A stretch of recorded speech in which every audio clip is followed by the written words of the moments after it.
இருக்கின்றோம். கர்ம நட்சத்திரங்கள் என்று 14 நட்சத்திரங்களை கர்ம நட்சத்திரங்களாக நம்முடைய முன்னோர்கள் குறிப்பிட்டிருக்கின்றார்கள்.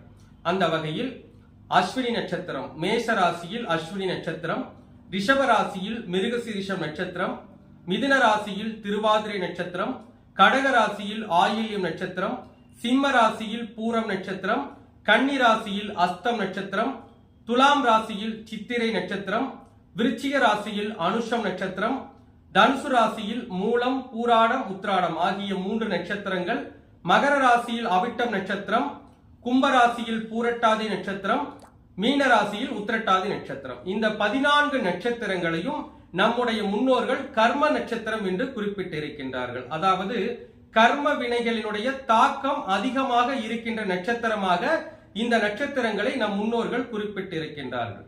ஆக இந்த கர்ம நட்சத்திரங்கள் எப்படிப்பட்ட பலாபலன்களை வழங்கும்